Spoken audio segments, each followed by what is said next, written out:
the great big beautiful bill, the biggest piece of legislation ever signed, and that includes the extension of the original Trump tax cuts. But it's the biggest tax cut ever signed, and it includes no tax on tips, no tax on overtime, and no tax on Social Security. Nobody's ever seen anything like it, so think of that. And in addition, you get, if you buy a car, this is great for our car industry because we have a lot of car plants. We're bringing back the automobile business.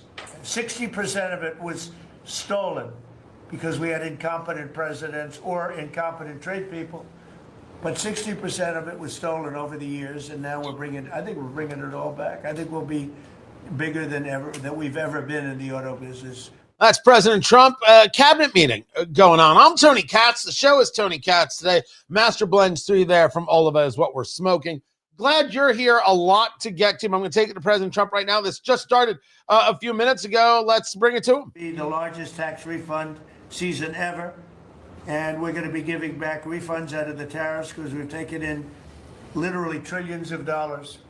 And we're going to be giving a nice dividend to the people. In addition to reducing debt, as you know, I inherited a lot of debt, but it's peanuts compared to the kind of numbers we're talking about. So we're going to be making a dividend to the people. And additionally, we're going to be able to reduce debt.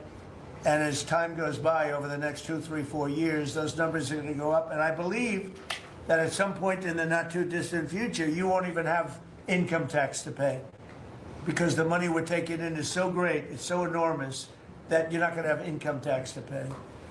Whether you get rid of it or just keep it around for fun or have it really low, much lower than it is now, but you won't be paying income tax. We've slashed $1 trillion in costly job-killing regulations, saving Americans an estimated $2,100 for a family of 4. The Biden administration was the exact opposite, but times 4. The president loves the cabinet meeting. A reminder that he can do this. Biden never could do this. It's also a chance to put messaging out there regarding the midterms, which he has to be made aware of. And that's why I started before we got here about drug costs and lowering of drug costs. You're going to be hearing a lot more about that. That's going to be one of the things they tout huge. But one has to assume that there's going to be some conversations coming up regarding Venezuela, regarding acts of war, the whole thing. So I think this could get very, very interesting. I'm glad you guys are here. I'm Tony Katz. The show is Tony Katz Today.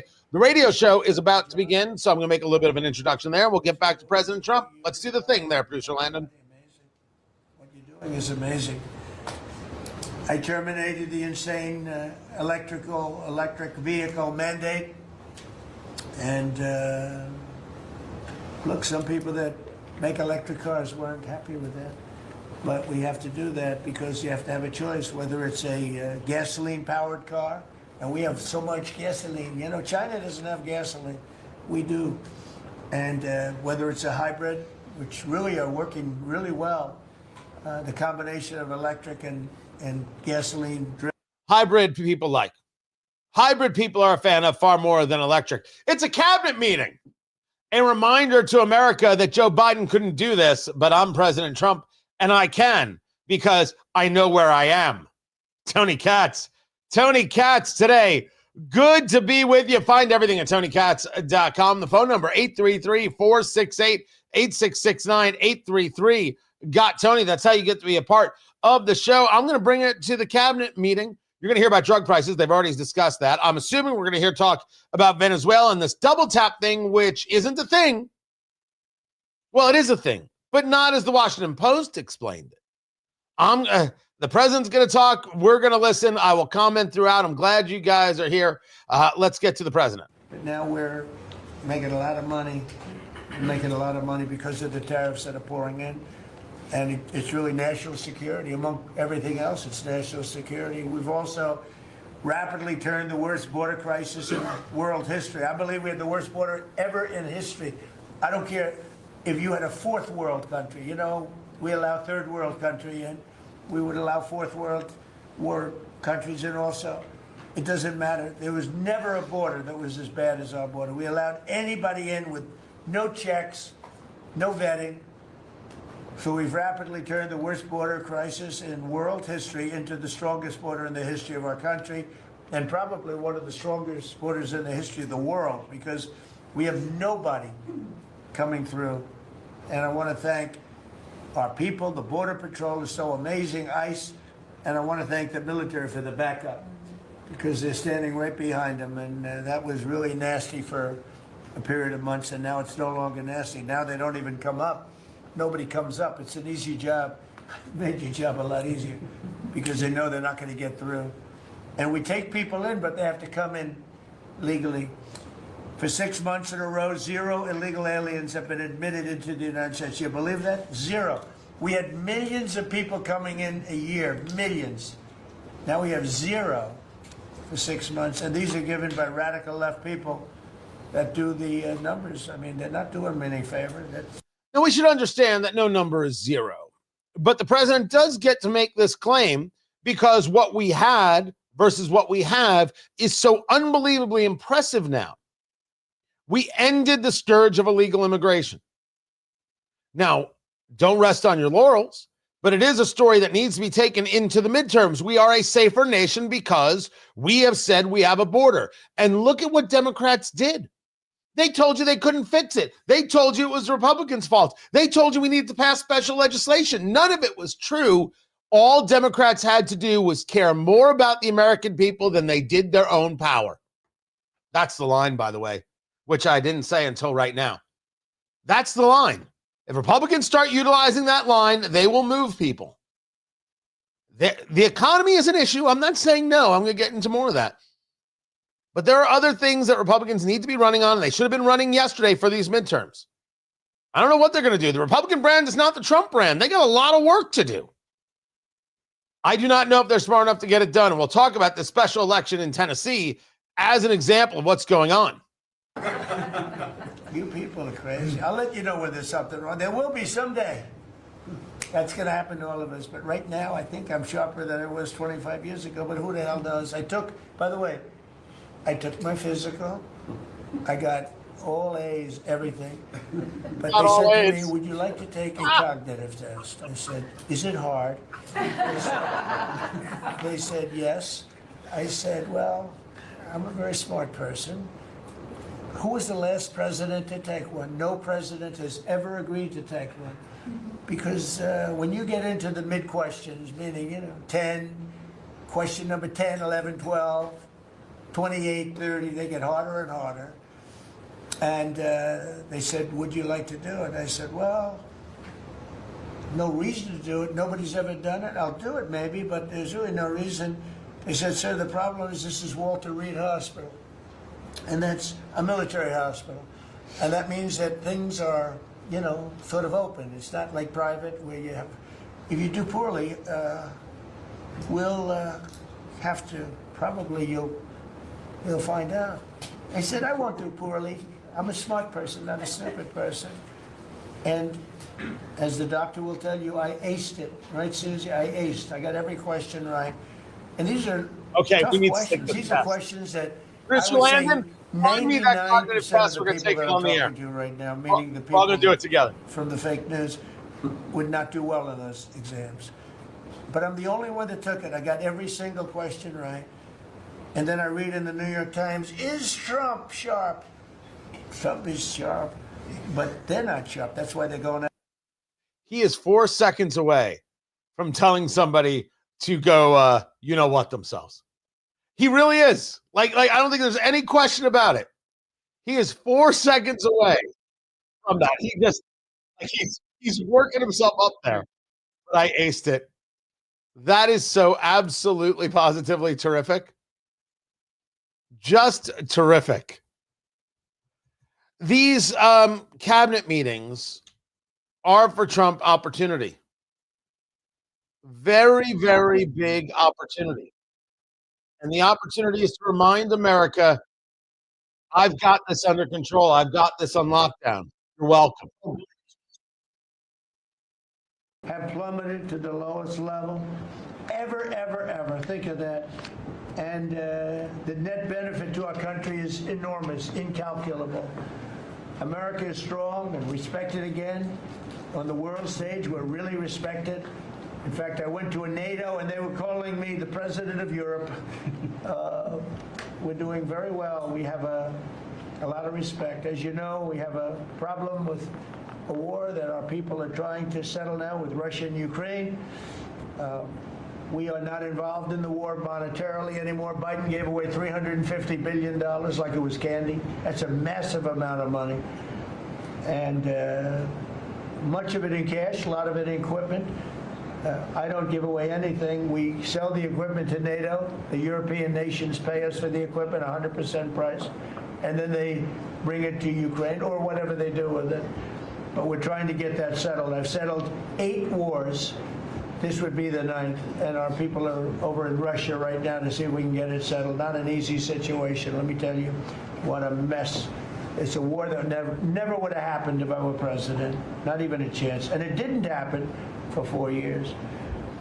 We've renamed the Department of Defense the Department of War, and I thought that would be controversial. And frankly, I tell you what, I haven't met one person. There's not one person I've met that. All right, just having a small double audio issue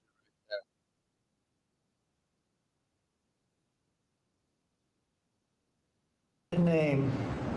So we changed it back to what it was, Department of War, and Pete's doing a great job. We ended 8 wars, think of that. 8 wars, but we're going to do one more, I think. I hope.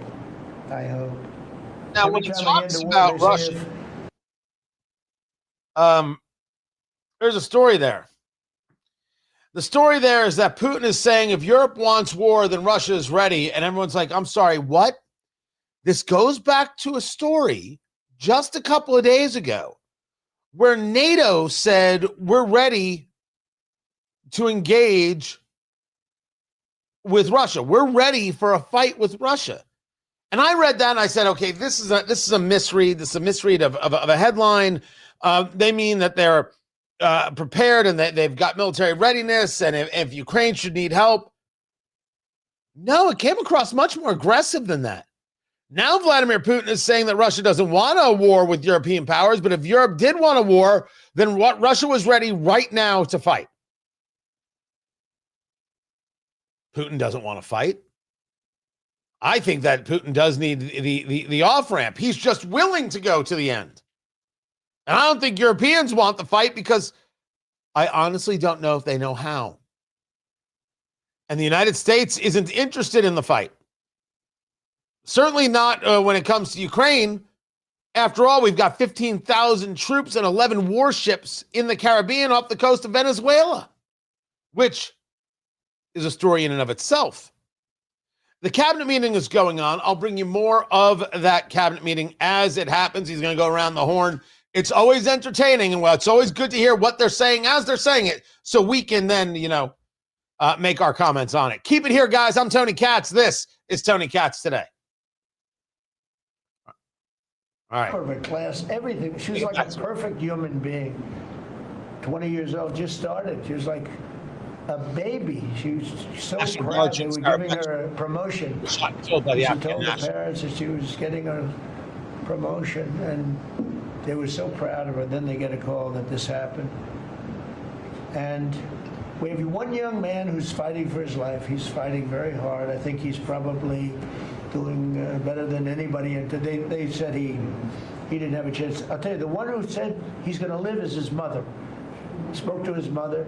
Sir, he's going to live. I spoke to her very soon after this horrible event took place with this scum that is able to come into our country. I spoke to his mother. Sir, he's going to be okay. I'm telling you. No doctor thought that. Nobody thought that. He was hitting bad places, and she was like so positive. It was incredible.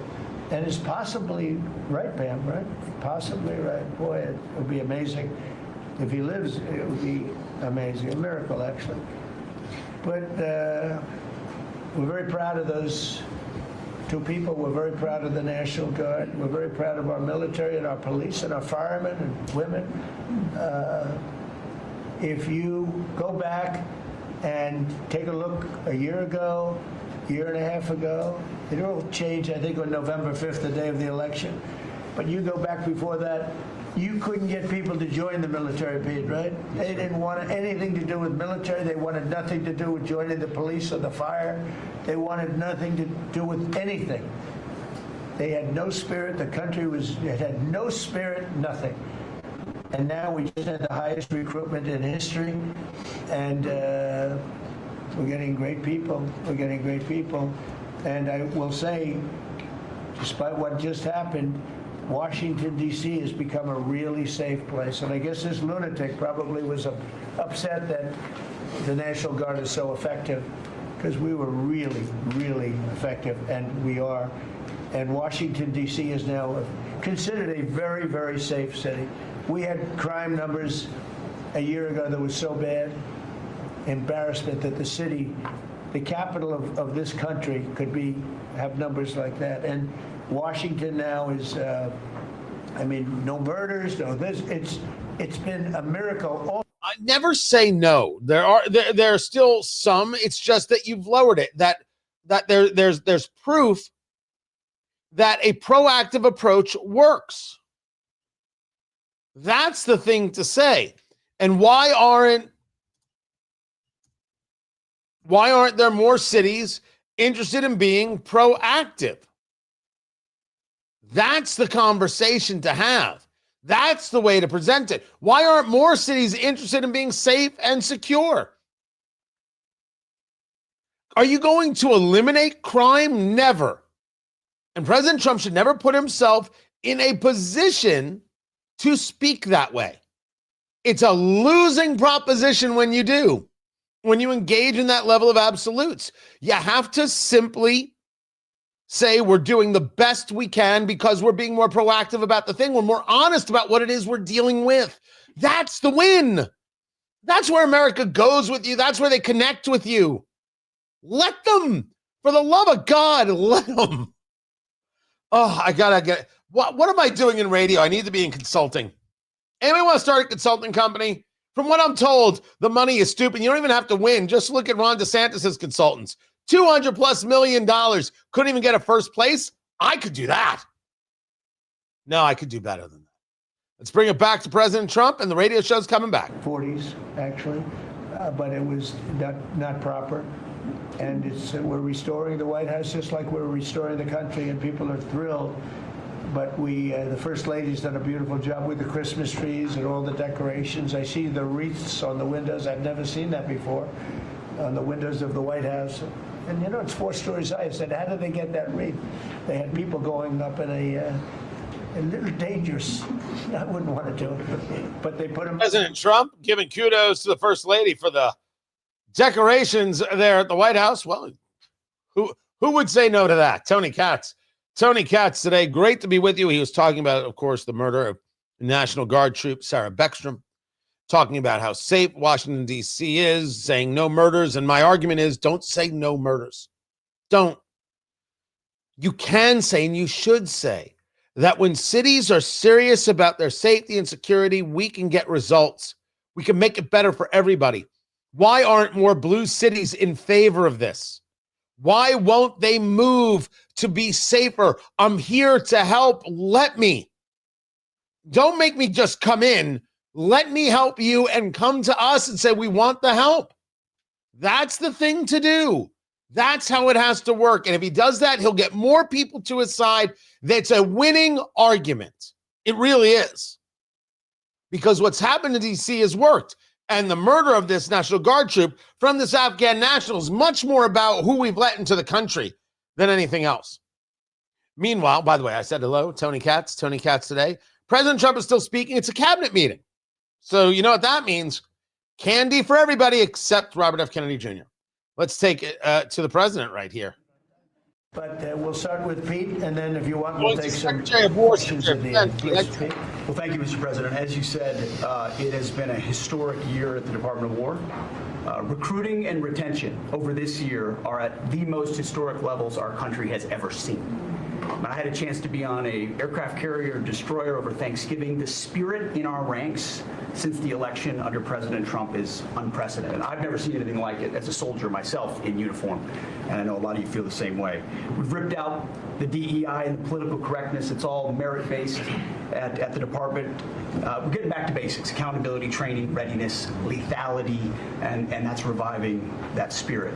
And Mr. President, we're rebuilding the military, historic investments. I just took briefings on the Golden Dome and F-47, next generation capabilities that are going to make sure that for generations to come, America has the most powerful, most capable, most lethal military in the world, which you have rebuilt once and we're rebuilding again.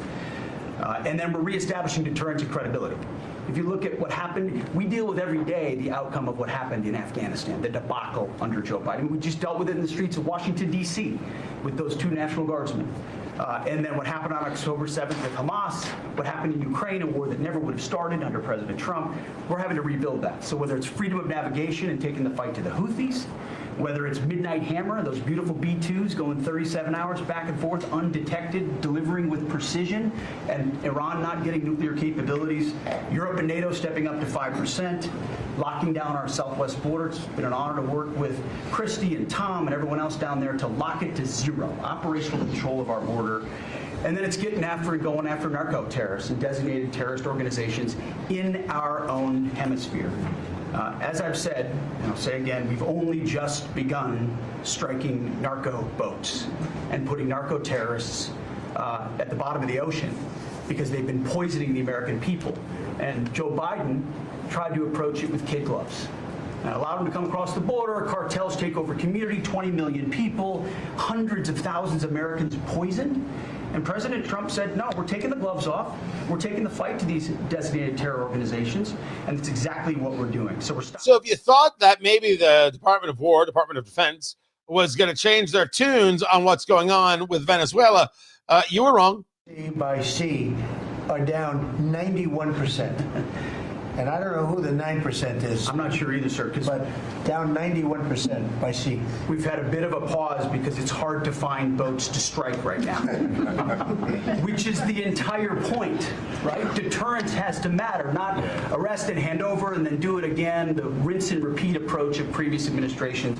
This is meant to get after that approach. And I will just end by saying, as President Trump always has our back, we always have the back of our commanders who are making decisions in difficult situations, and we do in this case and all these strikes. They're making judgment calls and ensuring that they defend the American people. They've done the right things. We'll keep doing that, and we have their backs, Mr. President. Good job. Thank you very much. Howard? So we set out to stop the ripoff of the United States of America. This is about a global change of trade. We've been ripped off since 1945 when we set this policy. So we set out, and together with my partners, Jameson Greer and Scott Bessent, we set out to change that. So we started, the first one was the UK deal, right? We asymmetric. They pay us 10%, and we get charged nothing. That allows us to export, and that began the process. Then we did the biggest, the European Union, 450 million people, $20 trillion economy. They completely opened their borders to us, and we charge them 15%. That makes America $100 billion a year and turns it back to where our economy is the best. And so it proved that President Trump's trade agenda was the right trade agenda. Then we go to Japan and Korea. They offer us $750 billion in cash to build in America at the president's direction.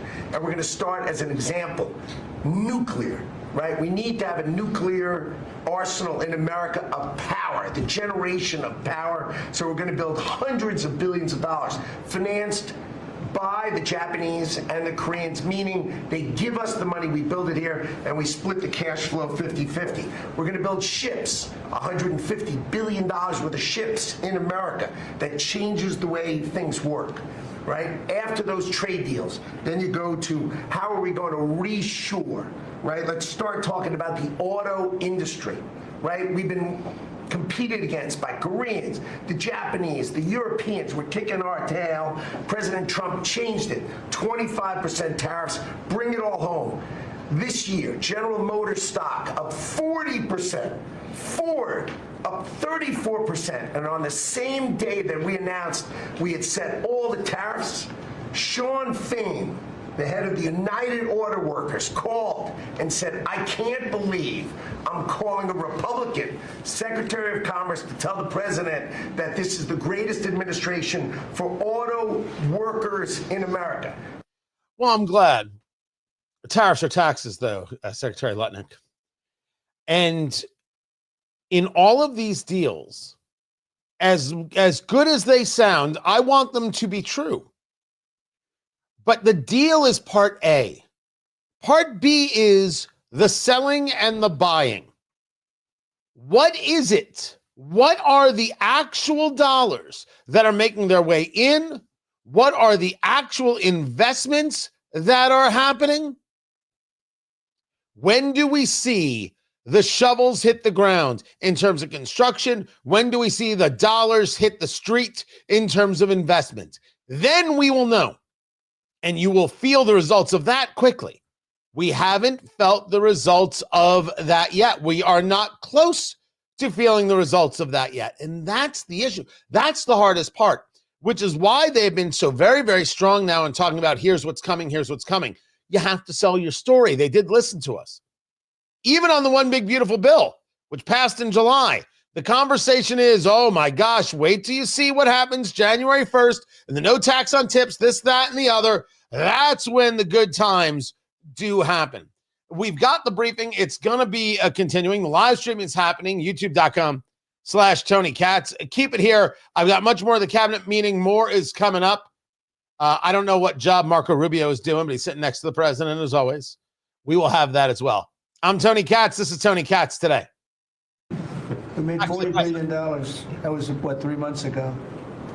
Does anybody write about it? Nobody writes about it. That's okay. Mr. Secretary, how we doing with transportation? Well, Mr. President, so just quickly on aviation, many of you heard that we have an infrastructure made of copper. We have to transition to fiber. The last administration said it was going to take more than 10 years to complete the transition from copper to fiber. They had no plan to actually do it. We have already completed a third of this transition from copper to fiber. Now it's going to take longer for us to go from analog to digital. By the way, the rest of the world transitioned 20 years ago from analog to digital. We are just going to do that at the FAA right now, but we're buying new radios. We're going to buy new radar. By the way, those radar are going to be made in America, Mr. President.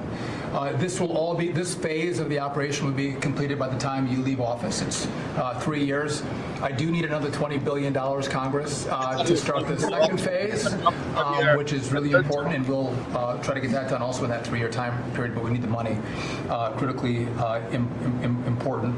With regard to commercial driver's license, I think we've covered a lot the crashes that have taken place around the country. And what we found is there have been states that have issued commercial driver's license to foreigners, and they've gone through sham schools, and they're not safe on American roadways. And so in partnership with Secretary Noem, we have driven those numbers down. We got California, Gavin Newsom, to revoke 17,000 unlawfully issued licenses. We've closed down half of the fake schools that give out these fake licenses, all critically important. Governor Tim Walz of Minnesota gave 33% of these licenses unlawfully. People that should never have a driver's license driving a big rig on American roads, endangering the American people. Shameful. We've cleaned up Union Station here in D.C. per your directive. We're going to rebuild Penn Station in New York. We're going to break ground at the end of 2027, get that project operational. And, Mr. President, a lot of us, I fly commercially. I fly back by the bathrooms. I don't know why that happens. They put me in the back. We've asked Americans to bring their better selves, to bring civility back to travel, to say, listen, let's say please and thank you. And if someone's pregnant on your flight and you're as strong as Pete is, well, pick up the bag and help her put it in the overhead bin. Let's be nice to each other, is what we've asked. Maybe not wear pajamas or slippers on the airplane. And I think it's been received fairly well, and I think we can all have a better travel travel experience when we do that.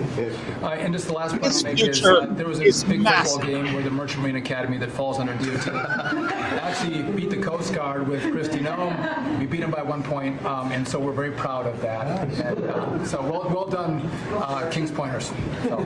So a little bit in a nutshell, we're rebuilding the air traffic control under boot edge. Sean There's Duffy boot has a future. edge. Holy cow, was that really good? It's another grossly incompetent person. He'd get in his bicycle, ride to work. And he was just terrible. What they do is they take the fiber optics and they take fiber, trying to hook it into copper. And fiber and copper don't mix. You can't do it.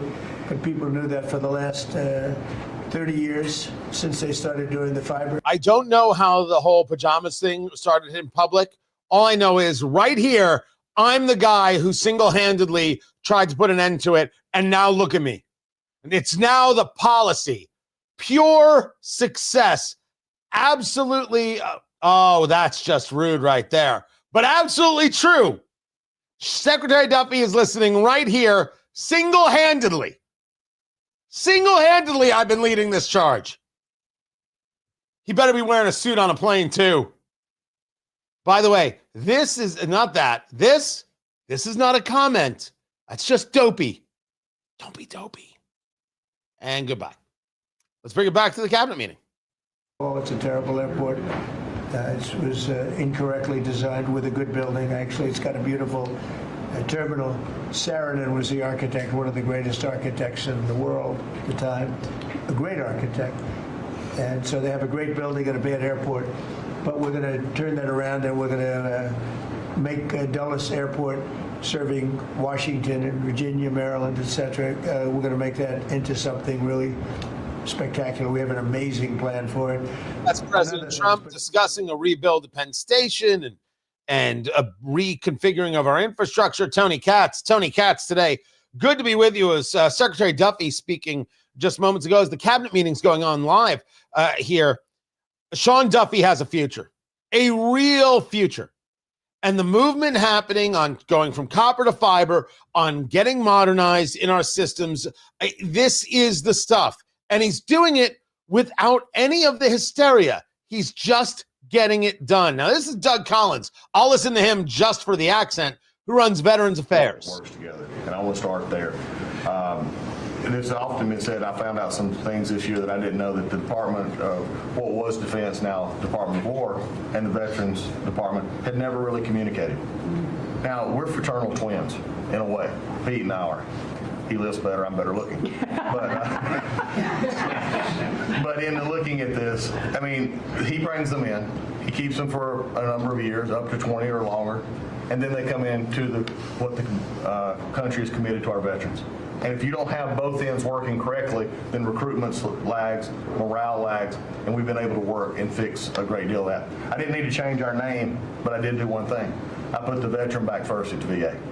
And we did that in 1 year. How did we do that?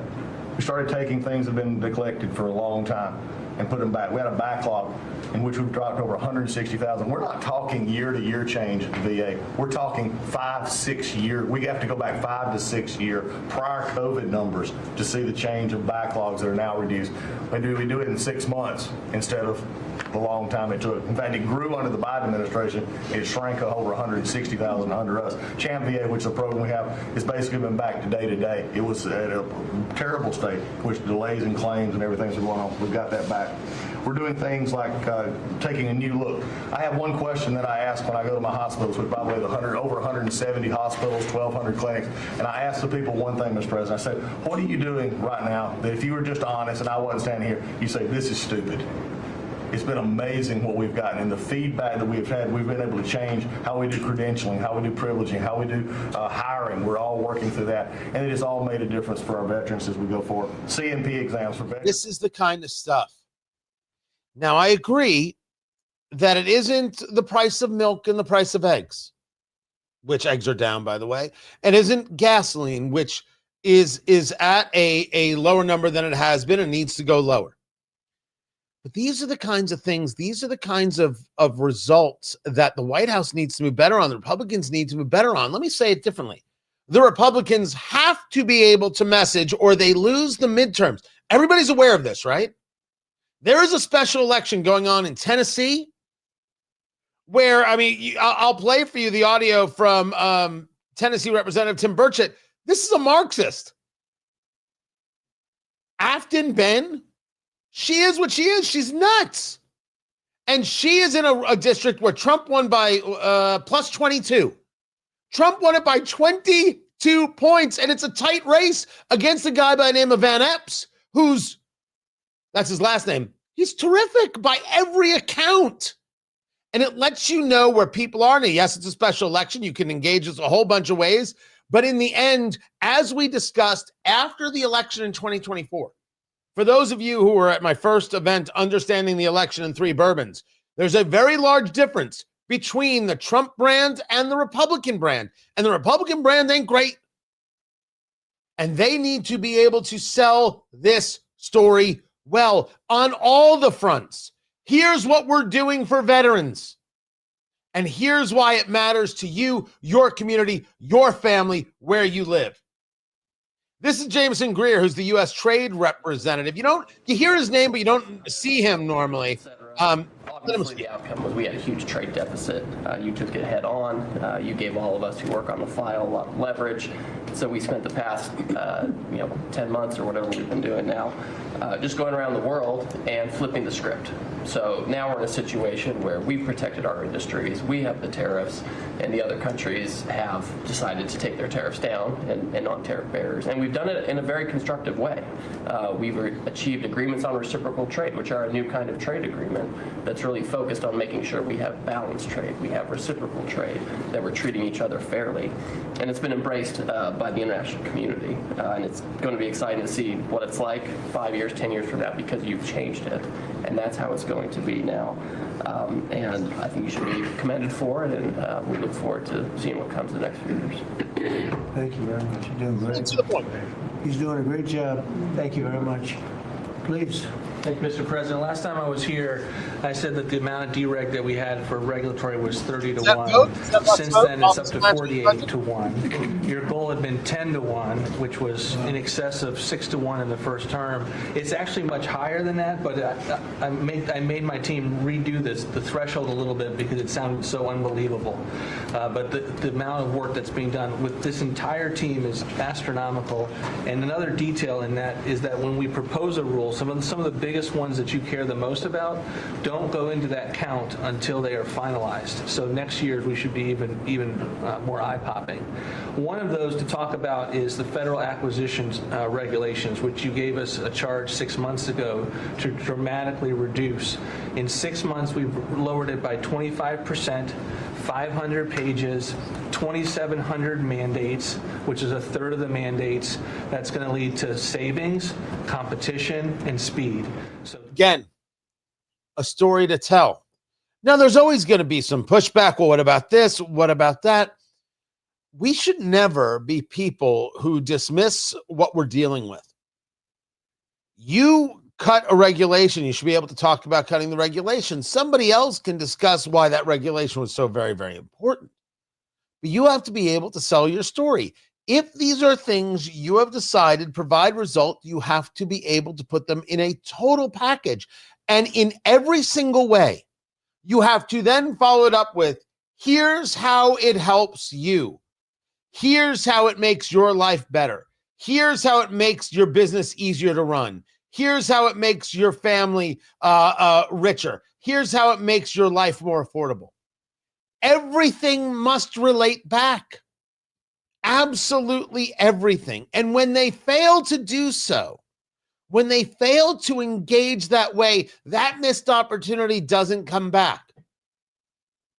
If you want to have this as nothing more than some level of DC story, you can, but that seems foolhardy. Every time a regulation is cut, here is how your family business gets to keep more of your money. Here's how your business gets to grow.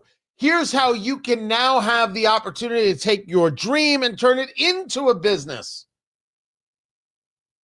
That's the stuff. That's where they need to be. And I swear to you, I'm not 100% sure they totally know how to get there. How to sell a story accurately. Now, there's a very interesting thing we were just hearing from just speaking was the HUD secretary about housing. And there is a story about housing that is very, very interesting. I got it over at CNBC. I'll have it posted over at TonyKatz.com, which goes into the fact that there are more, that apartment prices, I should say, have gone down. Apartment prices have gone down. I thought that there was an issue with housing. I thought there was an affordability crisis. There's a serious issue going on. The reason that we have more apartments going down in price, well, supply and demand, there's less demand. Why is there less demand? What's going on that there's less demand? That's a cultural answer about why it is that people 18 to 34 aren't getting apartments, why they're still living at home. There are some serious issues going on across the country, going on with us culturally, and not everything is a matter of economics.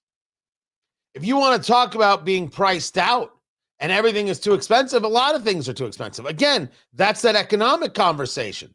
And they're hoping that the advent and the implementation of the One Big Beautiful Bill and these tax cuts, they hope that that's going to be able to help them sell their economic story, and that will lead to some hopefully lower pricing. Hopefully some of these tariff conversations, these deals, these prospective investments turn into actual dollars.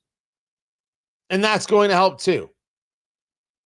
But there's a really interesting housing story going on here that has nothing to do with affordability. It has everything to do with something else, which is cultural. Scott Turner, the HUD secretary, is speaking. We'll get to the rest of the cabinet. The cabinet meeting's going on. I'm going to bring it to you for sure. Keep it here. I'm Tony Katz. This is Tony Katz Today. Let's bring it back to Scott Turner. For me and our team. So thank you for doing that executive order to make sure that our foster youth have a safe landing pad and have financial literacy as they age out of the foster youth system. And so you talked about affordability. HUD has supported over 1 million Americans in home ownership and affordability, and over 560,000 are first-time home buyers. So I hope that the press will write about that good news, that 1 million people are able to own a home and to refinance their homes. And so we are moving our building from D.C. to Alexandria, Virginia. So thank you for your support. We're going to save the American people about $500 million. So that's my report. Thank you, sir. Thank you, Scott. Well, coming off of Thanksgiving, moving towards Christmas, I think it's the season of Thanksgiving, and two words for me are gratitude and joy. Gratitude to you for, as Howard said, bringing this team together. I say it a lot, but I'll say it again, that this is like family at this point, and I don't know that there's ever been an organization like this, at least a government like this in the history of our country. These jobs are hard, but the joy every day in getting to fight for America and save the country is the privilege of all of our lifetimes, I believe. So thank you for that. At U.S. Department of Agriculture, the People's Department, Abraham Lincoln launched this department in 1862. But under your leadership, we have finally, again, put farmers and ranchers and rural America first. In the last year, it's no longer DEI, climate change, sending out money based on the color of a farmer's skin. It's now about literally putting farmers back at the center of it. And under the last administration, we talked a lot about affordability. We'll continue to talk about that.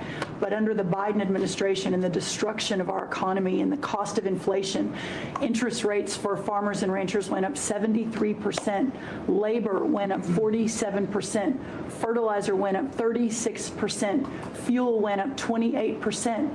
So when you think about the extreme economic strain that a lot of our farmers are under in our farm economy, these are what she's talking about how black farmers got loans and white farmers didn't, to make things fair. All DEI is bigotry. All of it. It's hatred on a level that we cannot fathom.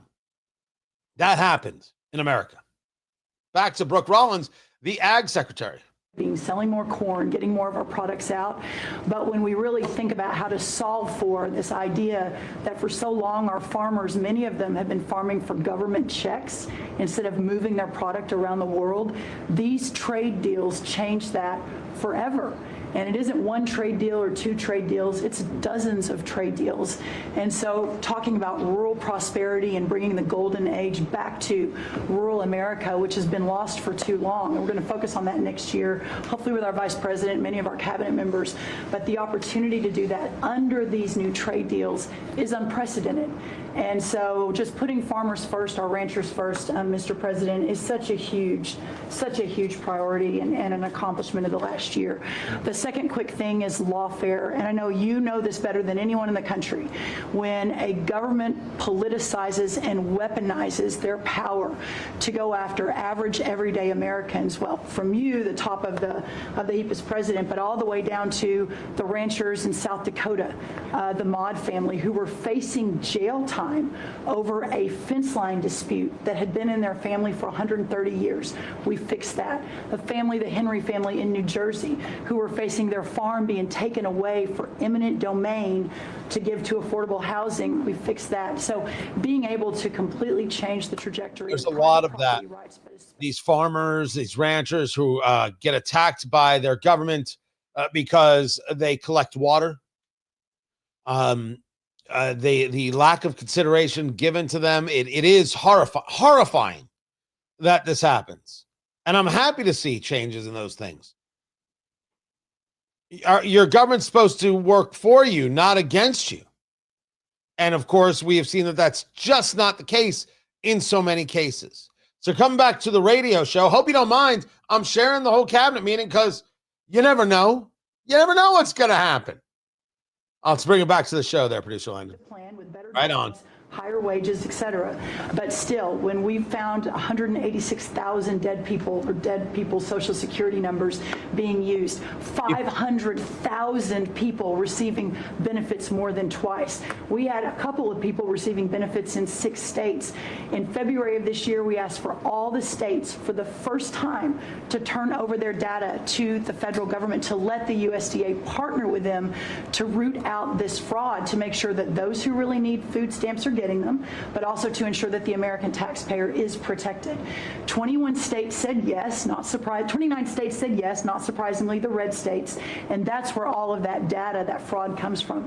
But 21 states, including California, New York, and Minnesota, the blue states, continue to say no.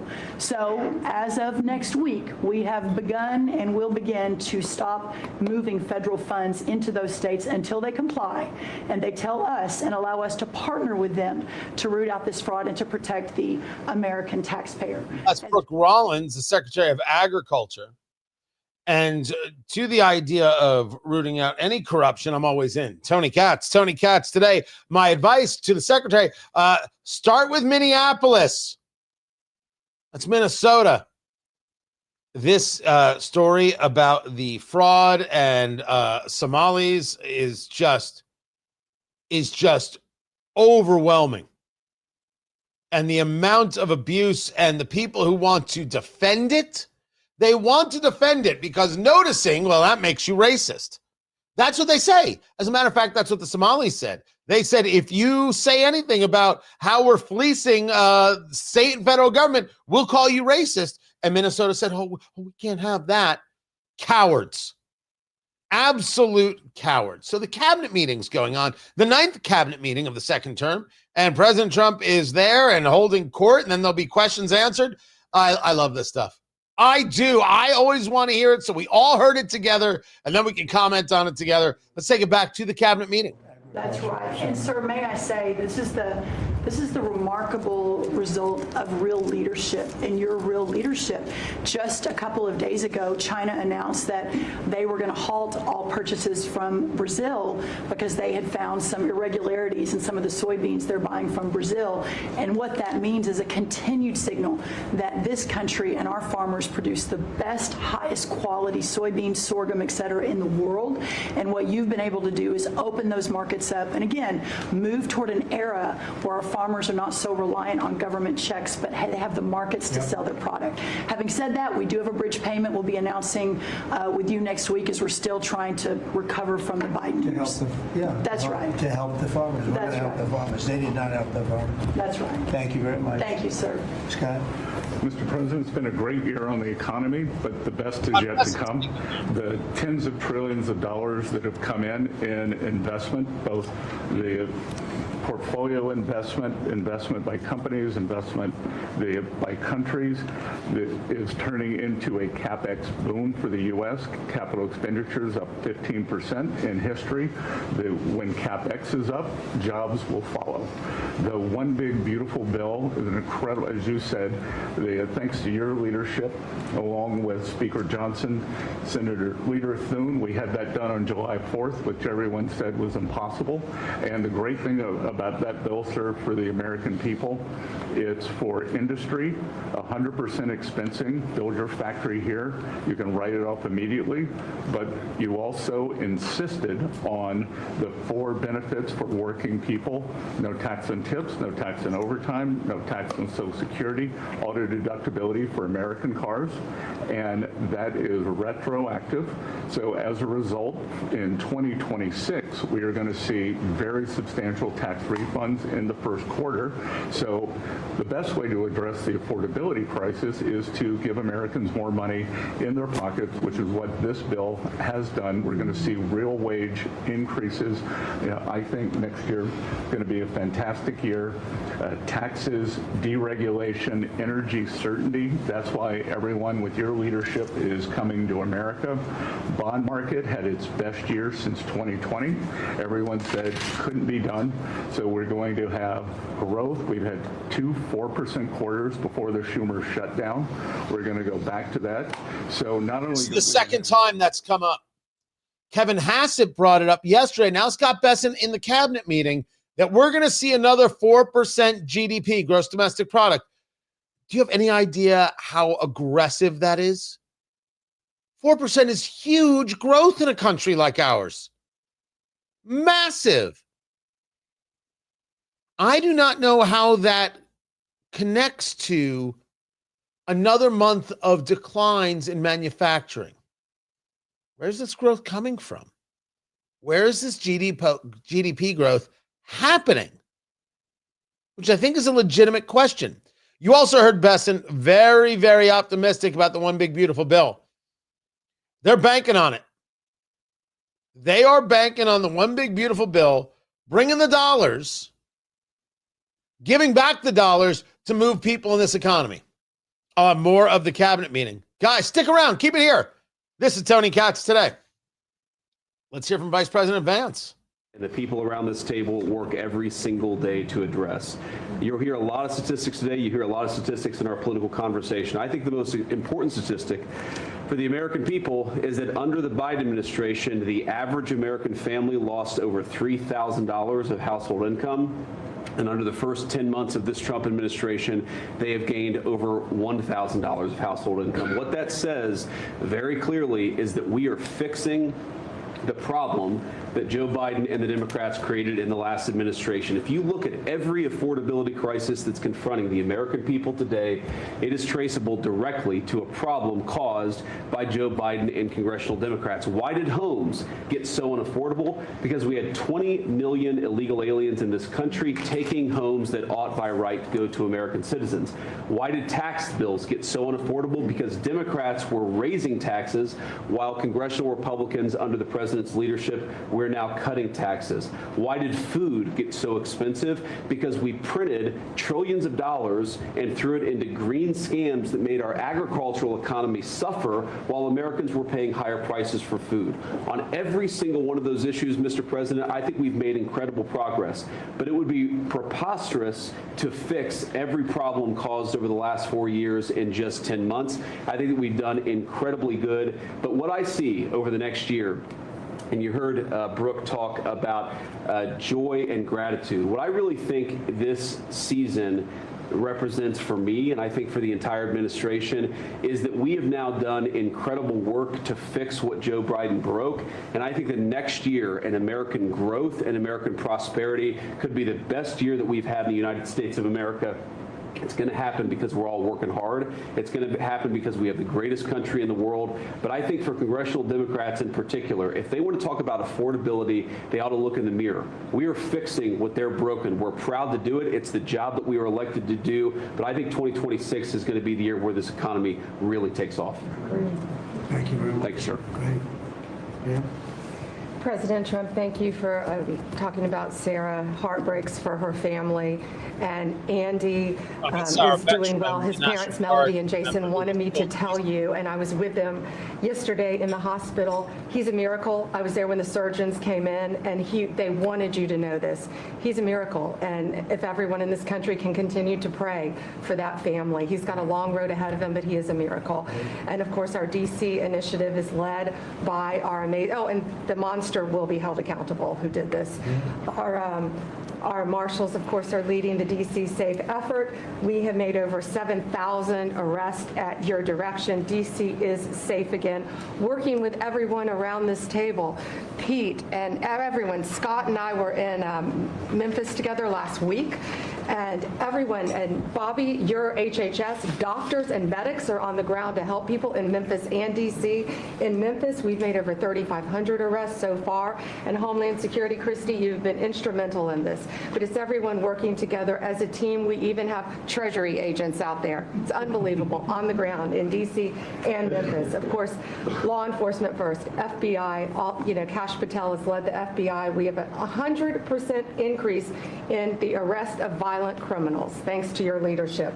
DEA, led by Terry Cole, over 45 million fentanyl pills, 4,200 kilos fentanyl powder. That is the equivalent of 347 million potential lethal doses. That's unbelievable that you've taken off the streets of our country. And the weight of all the drugs combined taken off by DEA is the weight of 17 full semi-trucks of the drugs just since you've been in office. The drugs that had flowed into this country under the previous administration. ATF, led by Rob Sakata, has seized more than 31,000 illegal guns. 31,000. Unbelievable at your leadership. 19,000 of those were from trafficking cases. We've been sued on the legal front now. We have been sued 575 times. 575 times. More than every administration going back to Reagan combined. Most recently, yesterday, I was sued by an immigration judge who we fired. One of the reasons, she said she was a woman. Last I checked, I was a woman as well. 24 Supreme Court wins, President Trump, 92% success rate. We told you it would take a while to get to the Supreme Court. We're doing it at record speed, led by John Sauer, of course, Sarah and Hosh, all working together. Immigration, we're winning. Nationwide injunctions, ending DEI funding, working to secure that our federal workforce is aligned with your America First agenda, representing pretty much everyone in this room. We met with your general counsel yesterday, Doug, working with everyone. It's nonstop. ICE, of course, we're winning there with Christy. We're Brooke, SNAP benefits, won there. Marco, USAID. Pete, National Guard, of course, going nonstop. Our U.S. attorneys are fighting violent crime, working around the clock to make America safe again, which was your directive. Our Civil Rights Division, suing Gavin Newsom 3 times now, Prop 50, keeping boys out of girls' sports, and in-state tuition for illegal aliens. We've sued over election integrity. We are litigating major universities with Linda. Thank you, our Civil Rights Division, for everything that you've done to end DEI in our schools. Our Civil Division fighting sanctuary cities every single day. And of course, our Antitrust Division with Google, major settlement. Our attorneys are working on terrorism, TDA, MS-13, Antifa, President Trump. We've charged more than 500 defendants with assault on federal officers thanks to your directive. Stop saying his directive. Just say what you're doing. Gosh, it's just, the South Park treatment of Pam Bondi is unkind, but isn't totally without merit. Just talk about what you're doing. That's it. And also show us the results, because what we've seen are screw ups. That's the problem. We're not seeing enough results. It's just the way it is. You can be as angry with me about this as you want, but it is true. They've moved on now to Lori Chavez DeRemer, the labor secretary. When I came on board, I knew really none of you in this last year, and it's been a year, Mr. President, since I've had the pleasure to serve this country on the workforce.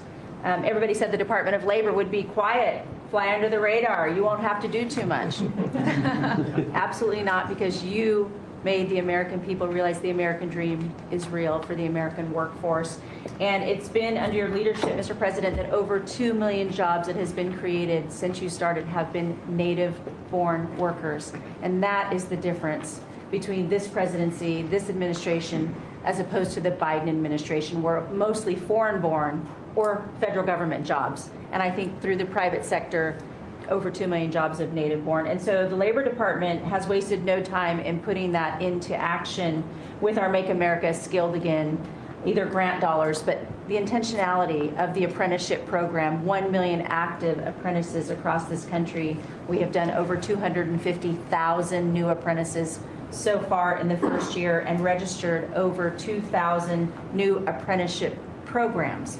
Why do we need the apprenticeship programs with the men and women in the trades? Because of the leadership of onshoring and reshoring, and have a lot of these companies reinvest in America. We have to build this country. We cannot do that without the tradesmen and women and the craftsmen of this country. And I think that, Howard and I, we talked about that from the beginning, and we're going to have to lean in on that because we need the labor force, 700,000 new skilled jobs with electricians, construction workers, machinists, and so forth. And as I traveled with the vice president as well, we see that on the manufacturing floors of this country, they're in desperate need. The Department of Labor are going to get the workforce skilled again. Working with Secretary McMahon as we move a lot of the education out to our respective states, we are now working together, and we have deployed $86 million in investments, and a lot of that is in AI infrastructure jobs to have our new workforce proficient and literate in AI if we're going to continue to lead the AI race, and we're working on that. And the Department of Labor is now creating and will soon launch the AI infrastructure and workforce hub, which we will be able to track that metrics to see exactly if these dollars are going correctly. Integrating education and workforce with, obviously, Administrator Loeffler and I are on the road a lot together because we're talking about Main Street as well as a lot of the manufacturing jobs, and how we're being an ally to our businesses as opposed to an adversary. For far too long under the Biden administration, we were adversaries to our business owners, and we want to give them a leg up always and make sure that we're paying attention. And we want our workforce to be educated. We do not need the numbers that we have seen across this country where our 4th through 8th graders cannot do read, write, or do any math, and they are our future workforce. We have to depend on the American worker first.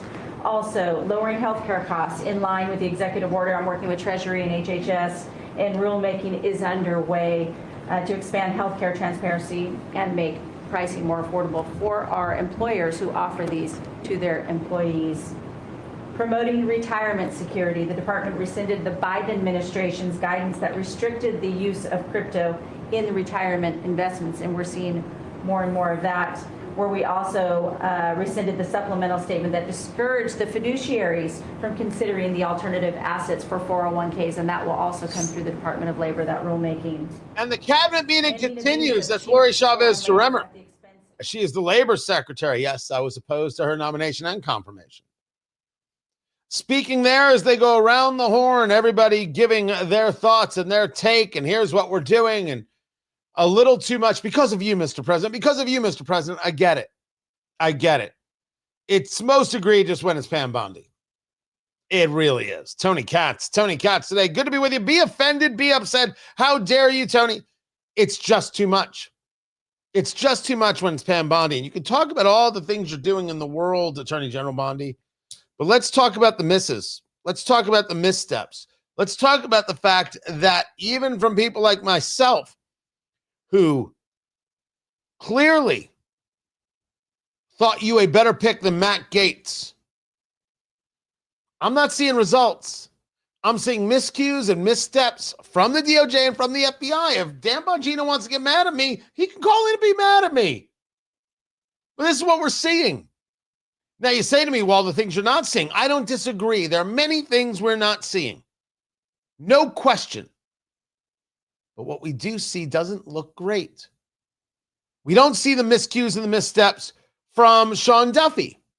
We see some from Pete Hegseth. We don't see any from Marco Rubio. And dear Lord, with Robert F. Kennedy Jr., Maha is something you should be running on, all Republicans should be running on for the midterms. Where is a conviction rate? Where are arrests? Where are investigations? When people have engaged, as we saw during the Biden administration, as they did. What's happening there? And you can't figure out how to get a prosecutor on board, set up properly to go after James Comey, who clearly leaked information through a surrogate to the press and lied to Senator Ted Cruz under oath. Don't tell me we don't have the right to be upset. You hand binders full of nonsense to so-called influencers regarding Jeffrey Epstein, and we shouldn't notice? Pookie. We're noticing. Now, someone's going to get mad at me because I called Pam Bondi Pookie, but I call everybody Pookie, so I'm good. Attorney General Pamela Bondi. I don't know if it's her name, Pamela. All right, do I have to be that formal? Goodness gracious. Goodness gracious. We expect more and we want to see it. Plain and simple. So the cabinet meeting is going on. And right now it's Chris Wright, the energy secretary, speaking. Price of electricity across this country, but everything we are doing together is going to reverse that. Not just stop the rises, but start a downward trajectory in electricity prices. And I can say that with confidence, not because we think these policies will work, we know these policies will work, and I'll get to that in a second. We're going to stop closing power plants. We've already done that, of course. Stop closing the coal power plants and natural gas plants that were shut down. We've got over 30 gigawatts of generators just sitting there today, not allowed to run. Well, of course, we're fixing that immediately. We're going to bring on from our existing grid tens of gigawatts more capacity that'll drive down the cost of electricity. But if we look at the last 5 years to see what works and what doesn't work, the most Trump-aligned policies in the electricity sector were by, no surprise, one of your cabinet members, Secretary Burgum, for 8 years governor of North Dakota. Over the last 5 years, production and demand for electricity in North Dakota grew 35%. Think what data center boom's going to do. And what happened? Electricity prices went down. Didn't rise slowly. They actually went down those 5 years. That's the answer. Trump-aligned energy policies increased demand for electricity. Nebraska and Texas, more Trump-aligned states, had significant growth in demand for electricity. They had electricity price rises, but well below the price of inflation. Unfortunately, Biden brought all of us a lot of inflation. If you look at the other end of the spectrum, California, New York, Massachusetts, Connecticut, Maryland, I could go on. What happened in those states? Policies and politicians that force the building of unreliable electricity generation, which requires new infrastructure and transmission lines. And what happened? Today, they produce less electricity than they did 5 years ago. A lot of spending money and less electricity. What does that mean? Of course, much faster rises in the price of electricity. Blue states have had 1.5 times faster rise in electricity prices than red states. When are we going to start discussing aggressively, not just here, that it's time for nuclear power in the United States? I don't know. Did I start a fight? When do we start addressing this? Right? Trump's going to say we have so much energy under our feet, we don't need it. He might also very well say we need to be really focused on this. We have to rethink so many things and engage much differently than we are. And part of that is a recognition that nuclear is not the enemy. That Europe, in so many ways, specifically Germany, went off nuclear was always nuts. They went off nuclear to rely on energy from Russia. That is a crazed philosophy. And it was Trump who rightly said, what are you doing? You're supporting the enemy. You're supporting the people attacking you, threatening you. We should be looking at nuclear. Now, this is Kristi Noem, Homeland Security Secretary. Let's take it to her. Are the right fights, and they're always on behalf of this country. So I appreciate the chance to do this job heading up this department. If you think about what Joe Biden did with the Department of Homeland Security, he used this department to invade the country with terrorists. He opened up the borders, let anybody come in that wanted to. He put them on airplanes. He let them through our airports. If they could figure out a way to get to our shores and in our country, he just opened the door and invited them in. So it's our job to get them out. And I want to thank you for this team, because I look around the table and I think every single person here has helped me do my job over the last year. They've supported us at the border and given us resources. Marco negotiates all the travel documents and relationships with other countries to take their people home. 2 million people have gone home already. The people that were here illegally, you've removed from our country and sent home. And we're going to send more home for the holidays too, and make sure that they get to be with their families in their countries. Yes. Mostly the bad ones. That's right. Focus is the bad ones. That's right. And there are a lot of them. Terrible, horrible people. And Pam, make sure she's fighting for us in court so that we can get up every day and be bold. We're going to hire our 10,000th ICE officer. Will be on the job within 10 days. So we have hired 10,000. We've had hundreds of thousands of applications. We've got within the department, TSA went through this government shutdown without any delays. They all showed up for their shifts and worked hard doing security. And they have been absolutely fantastic. Sir, you made it through hurricane season without a hurricane. Yeah. And so FEMA, you kept the hurricanes away. So we appreciate that. And FEMA is deploying resources and dollars 150% faster than ever before. So somebody does have something bad that happens to them, you are immediately there helping them and telling them they have the resources to get back up on their feet. So we have built and deployed hundreds of miles of border already.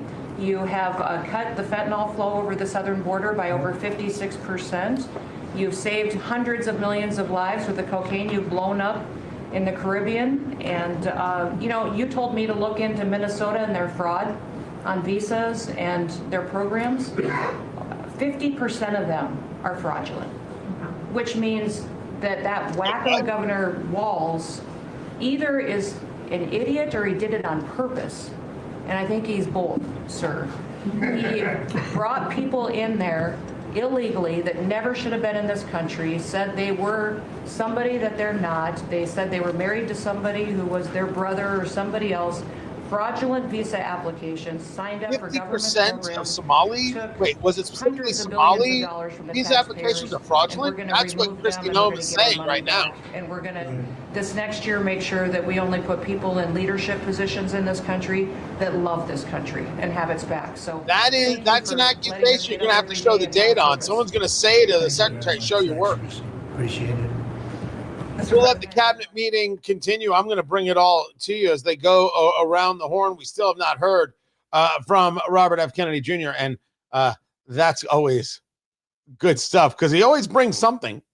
And he's the only guy who sees himself at the table as an absolute equal. Oh, he doesn't care. No. He's been like, I've been through everything. Did you see what I did to that bear? I ain't afraid of nothing.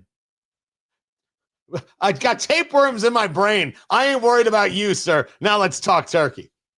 Oh, it's good. But 50%. Where does the number come from? What research was done? You can't just lay that out there, Secretary Noem. You got to show that one for sure. Keep it here. This is Tony Katz today. All right, let's bring it back to the cabinet meeting. Most of that under your term, and $52 billion out to small business investment companies.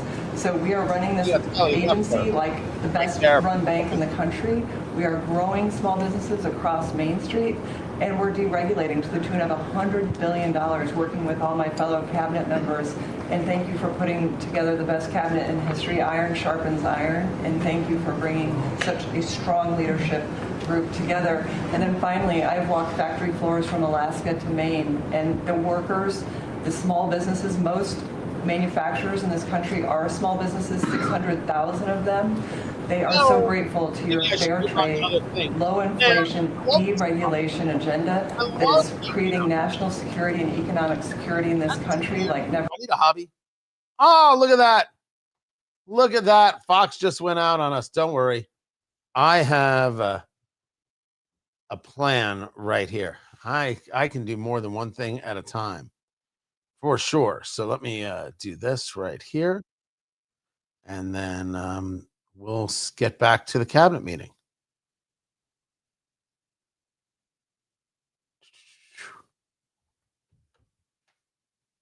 And there it is. On the rampant weaponization, politicization of the intelligence community and federal law enforcement, experiencing yourself, the deep state abusing their power as they have against you, your family, and so many of the American people. Bring out accountability truly for those who have abused their power, making sure that the intelligence community is supporting your efforts in keeping the American people safe, secure, and free, and being the president of peace. I'm grateful to be in this position as your Director of National Intelligence to support you in these efforts, and I'll cover very briefly what we've done over the last year under your leadership and what we look forward to continuing to focus on next year. First of all, under your leadership, again, we've taken on a historic effort for transparency, declassification, and exposing these abuses of power by these deep state actors. We've declassified over 500,000 documents, many of which had never been seen before by the American people, put them online to bring about this level of transparency.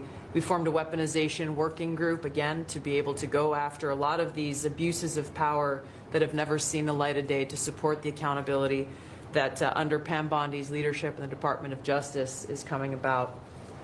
Secondly, bringing about reforms to the intelligence community to make sure that we have the most effective and efficient and focused workforce that's really working on bringing about the priorities you have laid out in ensuring our country's security. And lastly, Mr. President, working with many of our partners here around the table is going after these domestic threats. We have threats coming from both Islamist ideology as well as Islamist terrorists, foreign terrorist organizations, and those who seek to do harm to the American people, many of whom were let in across our borders under the previous administration. We are focused on these tasks and this imperative for the American people, and just appreciate your leadership, Mr. President, and empowering us to be able to conduct this service. And Merry Christmas. Thank you very much. Thank you. Merry Christmas. Is it Merry Christmas? Say it loud and clear. Lee? Of course, the mention of Merry Christmas loud and clear. EPA has been That's Lee Zeldin all from year, EPA. to fix the big mess that we inherited and deliver amazing results for the American people. I've had the opportunity to visit all 50 states since confirmation earlier this year, and to hear from real people where they meet, where they live, and to bring their great ideas and their asks back to us to be able to deliver for them. At the Trump EPA, we have proven that you can both protect the environment and grow the economy. On the environmental front, since you were sworn in earlier this year, we have averaged a big environmental accomplishment every single day. On the 100th day, the 200th day, the 300th day of your presidency, each time we released a list of our top 100 environmental accomplishments.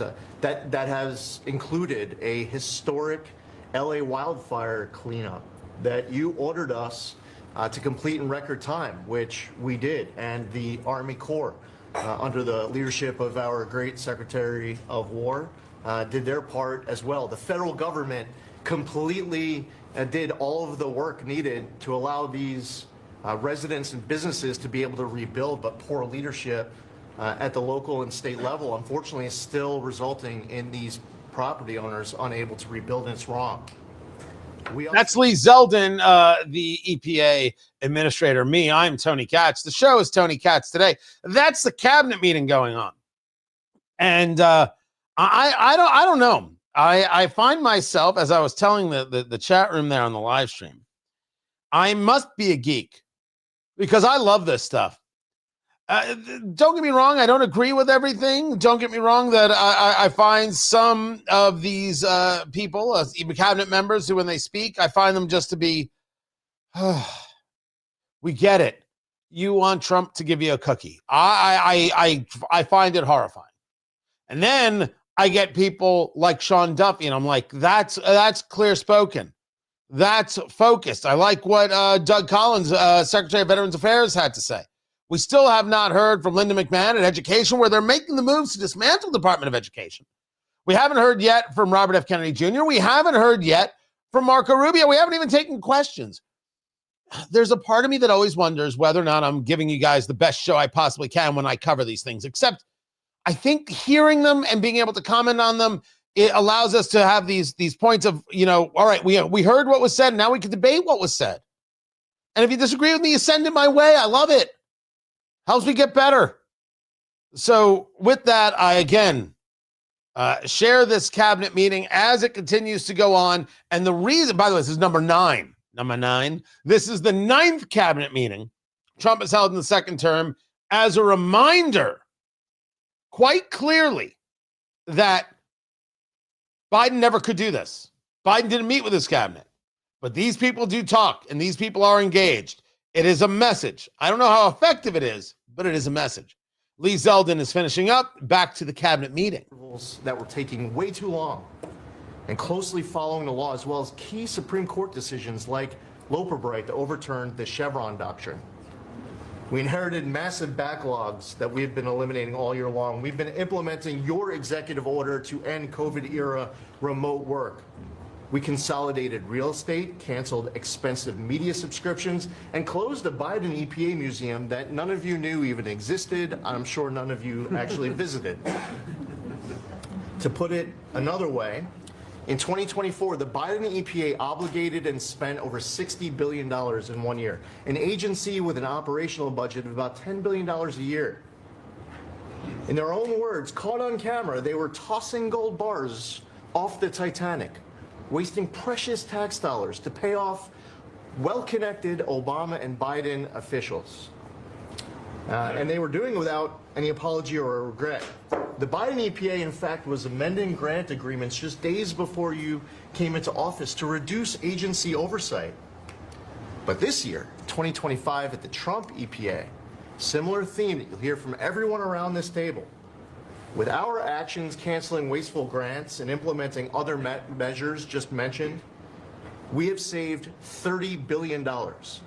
They spent over $60 billion.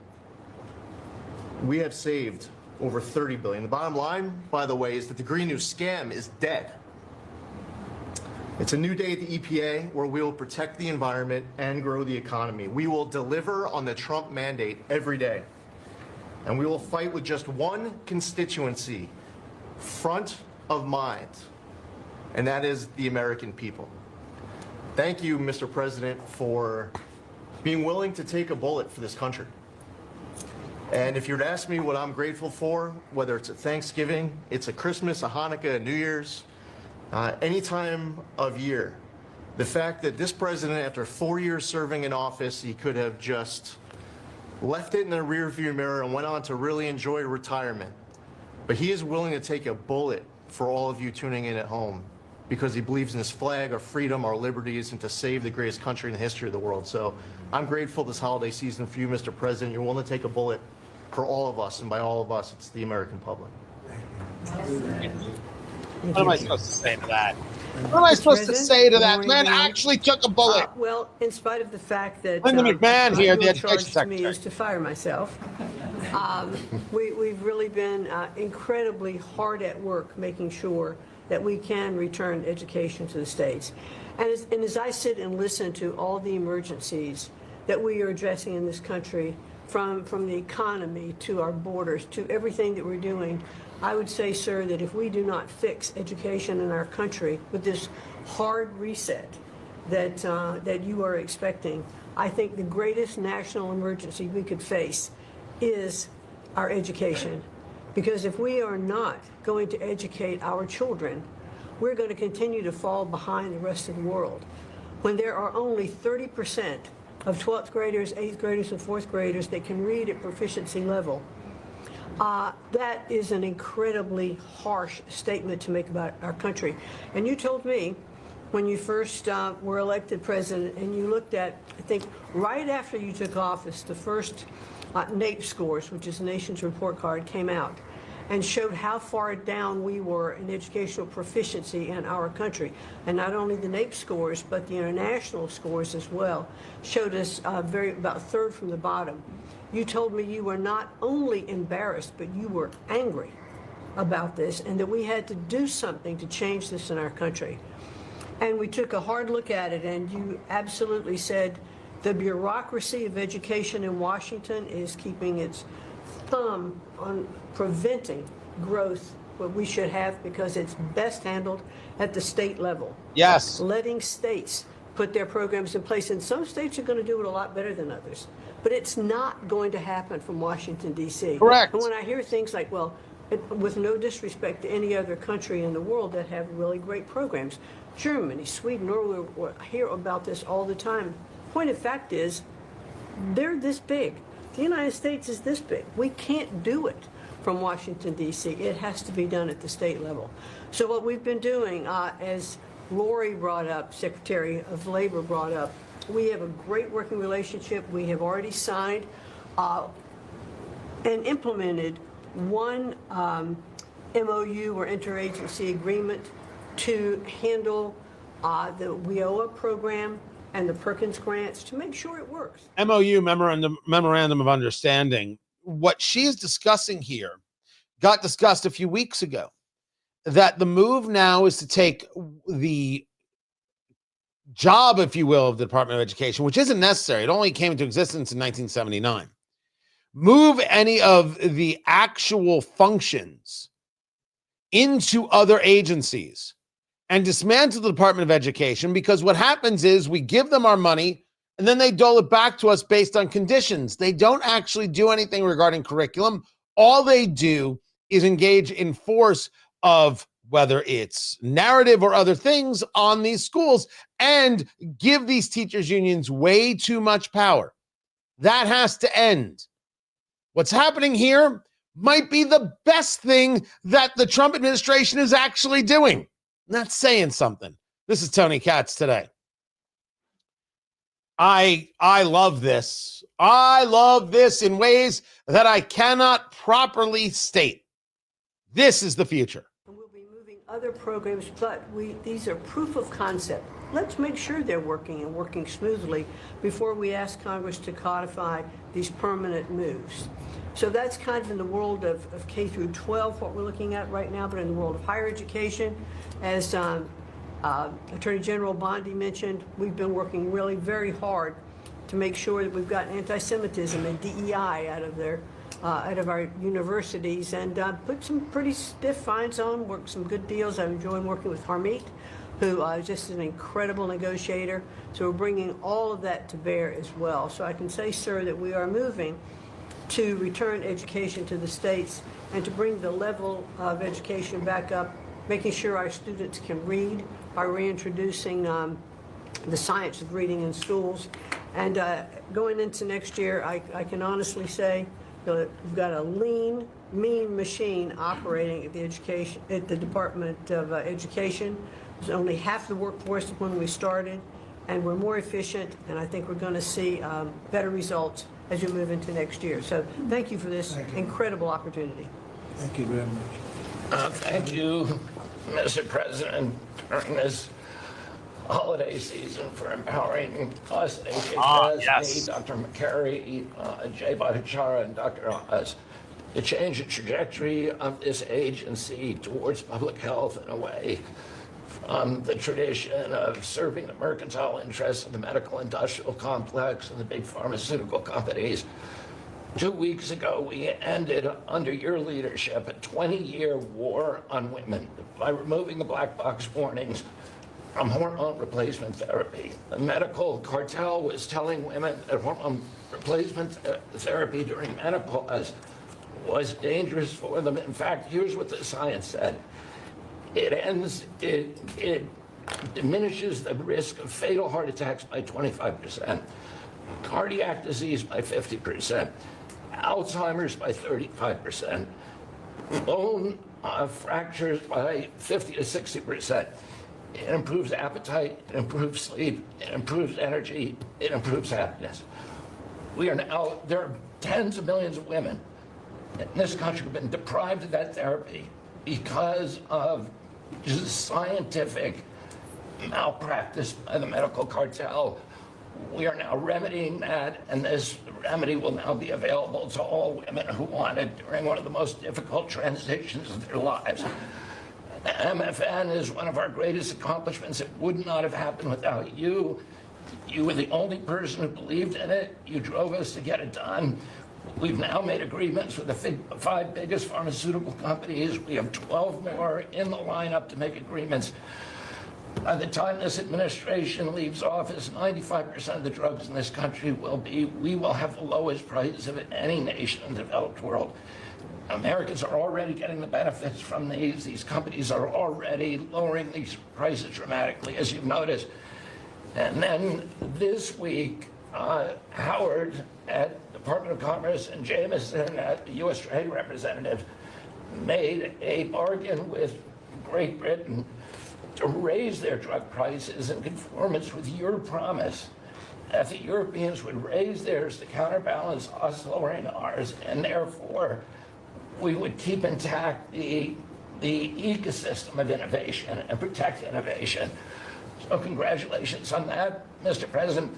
When you first asked me to take this job, one of the first contacts did I or did I not was say? with the He leading, talks to him like the two guys on a bar stool. It's just direct. And we asked him what's the one innovation that we could do that would most dramatically improve the health care experience for the average American. And he said there's no contest, it's to get rid of prior authorization. Thanks to your leadership, we were able to convene the largest insurance companies in this country and do something that every administration, every Congress has promised for the past 30 years. We actually got it done. We convened the insurance companies representing 280 million Americans and got them to agree, most of them by January of 2026, for 2 months from now, to remove prior authorization for most of their procedures, for all the procedures we want them removed from. And that means that American patients at the point of care will be able to get an answer immediately. If your doctor says you need knee surgery, you will know before you leave that doctor's office whether your insurance company will pay for it or not. So that's the Secretary of Health and Human Services, Robert F. Kennedy Jr., speaking at the cabinet meeting. I'm Tony Katz. The show is Tony Katz Today. If Republicans have any brains at all, they're running for re-election or running for election in the midterms with RFK. I know it sounds nuts to hear me say that. I oppose the guy being in the cabinet. I kind of still do. But there's no question that Maha has worked, and America is down for it. They're in on this. Prior authorizations now? Now, I'm not a sick guy, and I have been fortunate not to have a sick family, so these things always don't connect with me in the way they do other people who deal with this every single day. You made it easier for me to deal with my insurance company? You made it easier for me to deal with my doctor? You allowed me to actually listen to my doctor and then move forward? I've got lower prescription drug prices. Don't get me wrong. I don't like how this has happened, but the reality is the reality. They should be running on this. This is the winner. This is the way to get suburban women, moms, This is the way. Let's take it back to RFK. Every American will have their healthcare records available on their cell phones. And it's already happening. In the last 6 months, there have been over 100 times the number of healthcare records shared by hospitals than during the entire previous administration. On deregulation, HHS proudly is now leading the pack, and thank you for your help on that, Russ.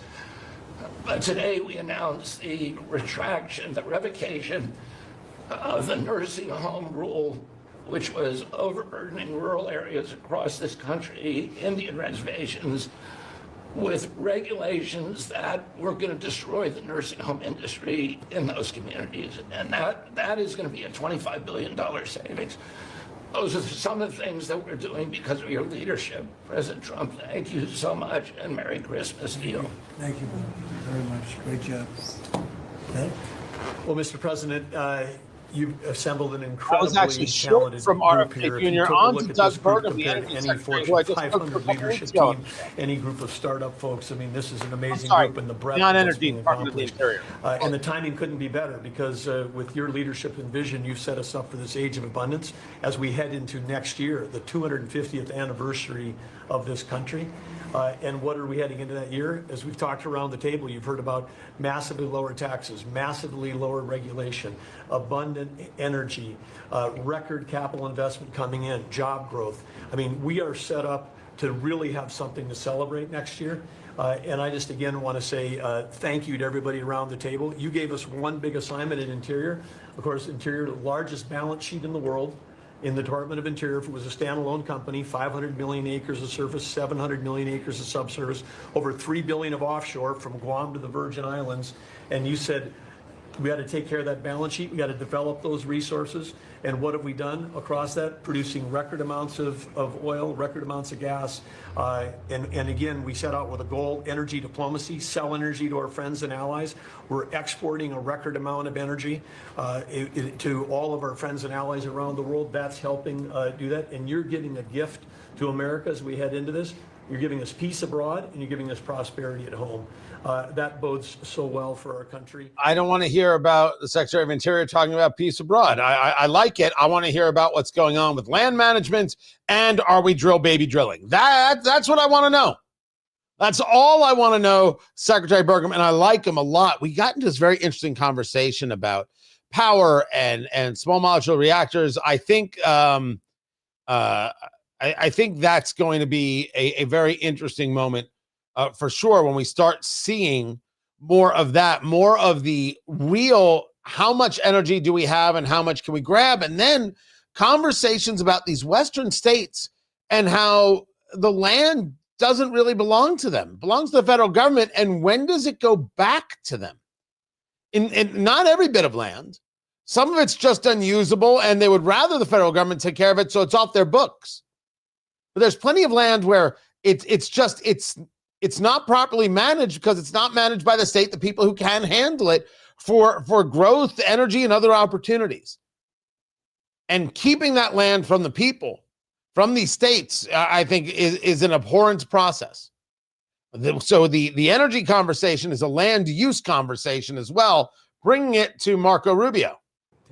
And as you know, because you picked every single one that's on, you deserve tremendous credit for doing that. It's an honor to be in this role. It's also an honor to be involved in and be a witness to what I believe is the most transformational year in American foreign policy since the end of the Second World War, at least.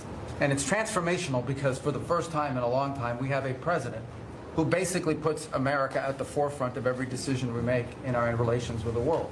And that may sound weird to people, like, of course you always do. No, that hasn't always been the case until about a year ago. And I think we've all witnessed in our own respective spaces how in every interaction the president has with the world, the goal he has in mind is very simple. Does what you want us to do, or is it what is it going to make us stronger? Is it going to make us richer? Is it going to make us safer? If it is, he's for it. If it's not, he's against it.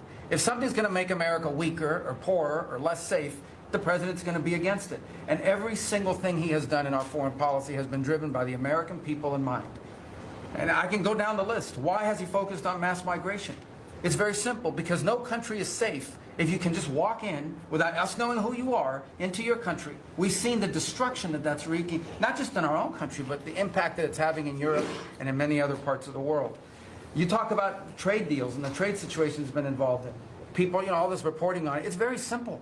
The president views the last 40 years as an era of which American workers and American farmers have been ripped off.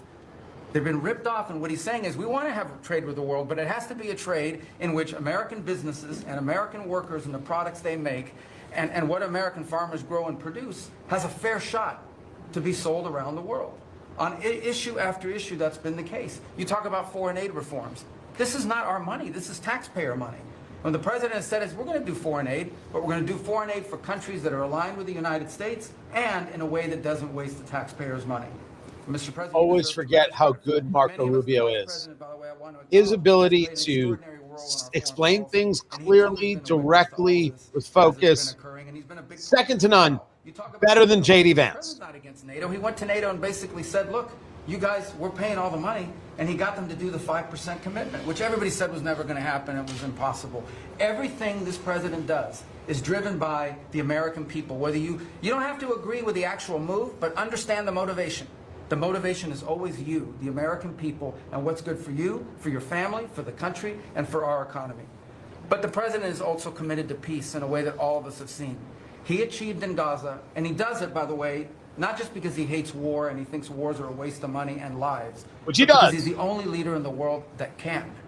No other leader in the world could have pulled off what happened in Gaza. And I can tell you, I can't get into the details. The vice president knows what I'm talking about. That deal doesn't happen without the president's direct interaction with the leaders that were involved in this decision making. And everyone said that deal couldn't hold. And then the president shepherded through the United Nations of all places to get a global coalition of countries to line up behind the peace deal, behind the border peace. And it's still, every day is a challenge, but it's been driven personally by the president. It's the reason why we're involved in this whole Ukraine-Russia conflict. That's not our war. It's not the president's war. This war started, it never would have happened if you'd been president. But this war is going on, and the president is trying to end it, not because, listen, we got a million things to focus on in the world as a country, but he's the only leader in the world that can help end it. And that's why even as we speak to you now, Steve Woodcock is in Moscow trying to find a way to end this war, to save lives of 9,000 people, Mr. President, as you well know, are dying every week. More people are dying a week in that war than have died in the entirety of the U.S.'s involvement in Afghanistan or Iraq. Just think about that, how bloody and destructive it is. The president's taken on this issue of Sudan personally, not send out deputies to do it. Again, far away from the United States, because he's the only leader in the world that can bring it about to an end, not to mention all the other peace deals, very dangerous ones like India and Pakistan, or Cambodia and Thailand. And so on all these things, Mr. President, I think you deserve tremendous credit for the transformational aspect. One thing that Rubio said that is we've said it here, Trump doesn't understand war because he doesn't understand how it makes sense. Why would you spend the money? Why would you take the lives? What in the world is the point of this? Just trade with each other. Stop being stupid. As a matter of just understanding where his head is at, where his psyche is at, the war makes no sense. Only the deal makes sense. And the only reason he punches people directly in the face is so he can get the deal done. That's it. That's who he is. Rubio explained it well. The football playoffs after going 10-2 and beating Notre Dame, the whole thing should be scrapped, and you're going to have to take over it next year. We're joking about the college playoffs. More to come. Keep it here. This is Tony Katz today. I hope it wasn't too long, but it was very concise, and we've done a lot. This group has done a lot. Amazing. Everybody at this table has done a fantastic. And Susie, thank you for doing a great job, as our chief has said. First female chief of staff in the history of our country, which is pretty amazing when you think of it, right? And she's the best. Thank you very much. Great job.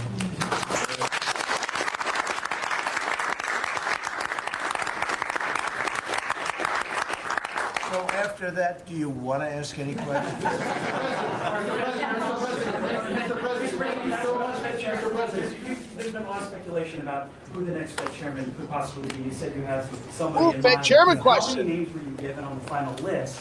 And does that person currently work on the board of the Federal Reserve? Well, I'd say that we probably looked at 10. And Scott interviewed some people that I didn't know, but he knew. And a lot of people were involved in the process, actually, and Howard was involved. But I think we probably looked at 10, and we have it down to 1. I want to ask you about Elon Musk, if I could. You talked about Elon Musk. You had him at dinner here in the White House. Is he now back in your circle of friends? Well, I really don't know. I mean, I like Elon a lot. He was he really helped during the election with his endorsement. He felt strongly. Look, we had one problem. You know, I didn't want to have everybody have to have an electric car, and he makes electric cars. And yeah, I think we get along well. Yeah, on affordability. Finish up. One more, yeah. When you talk about affordability, is going forward, are the American people, do you believe, getting impatient with the reforms that you're making? They talked about it's about. No, I think they're getting fake news from guys like you. Look, affordability is a hoax that was started by Democrats who caused the problem of pricing, and they didn't end it. Look, they lost in a landslide. We won every swing state. We won the popular vote. We won everything. You take a look at districts, it was 2,750 to 525. Because that was an affordability problem. We brought it down. Look at energy. Look at the gasoline price. It's like the simplest, and it's the biggest. Because if energy comes down, everything comes down. That's the way it works. We're going to be at 250. You said 199 in some places in the country, right? You said it. I didn't say it. And they won't check you. They'll check me. So I'd like to use your number. 199 a gallon. Unthinkable. If you go back a year and a half ago, it's unthinkable. So now we're bringing the prices down, way down. Beef is coming down now. We've done certain magic, and beef is coming down. But we inherited horrible prices. We inherited really the worst inflation in history. We inherited that. When I came in, that's what he had. And we fixed inflation. And we fixed almost everything, if you want to know the truth, including 8 wars. We got 1 to go, but including 8 wars. But when they always say, I watched today where they have a race going on right now in Tennessee, and this woman goes, affordability, affordability. They're the ones that caused the problem. The prices were way high. We're bringing the prices down. But they're like scam artists. You know, they're I call them con men and women. They come out, they say affordability, like, oh, I see prices. We're going to get prices down still further. But we brought them down from the prices they cost. The reason that they had the highest inflation in the history of our country is because they had the highest prices. But we brought them down, and now we have normal inflation. Yeah. Mr. President, thank you so much for taking questions with your assembled cabinet. I wanted to clarify something that you had said on Sunday regarding the boat strikes near Venezuela. You had said that you didn't know if the second strike on that one boat had happened, but you wouldn't have wanted it. Now that your administration has acknowledged that it happened, do you support that second strike? And Mr. Secretary, I want to clarify something you had said in an interview back in September, I believe on Fox News. You said that you had watched that strike live on television. In real time, did you know that there were survivors after the initial strike? Well, look, all I know is this. Every boat that you see get blown up, we save 25,000 on average lives, 25,000 lives. They've been sending enough they're not going to apologize. Horrible fentanyl no shot. And other things like cocaine and other things. But fentanyl Come back to the radio show, guys. I love doing this. I'm glad you guys are here. Our entire nation. Because a little speck on the head of a pin can kill somebody. It's very dangerous stuff. I know so many people where their sons were drug addicts. They had one little sample, and they died. They died. They couldn't believe it. As far as the attack is concerned, I still haven't gotten a lot of information because I rely on Pete. But to me, it was an attack. It wasn't 1 strike, 2 strikes, 3 strikes. Somebody asked me a question about the second strike. I didn't know about the second strike. I didn't know anything about people. I wasn't involved in it. I knew they took out a boat. But I would say this, they had a strike. I hear the gentleman that was in charge of that is extraordinary. He's an extraordinary person. I'll let Pete speak about him. But Pete was satisfied. Pete didn't know about second attack having to do with 2 people. I guess Pete would have to speak to it. I can say this, I want those boats taken out. And if we have to, we'll attack on land also, just like we attack on sea. And there's very little coming in by sea. I think we've knocked out over 90% of it. There's very little, and I understand that. There's very little. We're saving. That's the president at the cabinet meeting being asked a question about the Venezuelan drug boats and what's called this double tap, where a boat was hit and then hit again. Did they know that there were survivors? Were they supposed to go pick up these survivors? If they've been labeled as narco-terrorists, are they still enemy combatants in that way? And this whole thing has a very military, of course, a feel to it. And are we going to declare war on Venezuela? Tony Katz today, good to be with you. But as we know, the Washington Post didn't have the story accurate. Take it to the Secretary of War, Pete Hegseth. I think you got to start with the baseline, which Marco laid out, everybody's laid out. We've got 20 million people invading our country over 4 years. We don't know where they're coming from. That includes Tren de Aragua and cartels and violent criminals. They bring drugs, and you mentioned it, Mr. President, poisoning, an intentional poisoning of the American people, killing hundreds of thousands of Americans. So the president had the courage to designate these cartels as designated terrorist organizations. Now, a number of us here served in the military and spent 20 years fighting terrorists like Al-Qaeda and ISIS on the other side of the world. How do you treat Al-Qaeda and ISIS? Do you arrest them and treat them, pat them on the head and say, don't do that again? Or do you end the problem directly by taking a lethal, kinetic approach?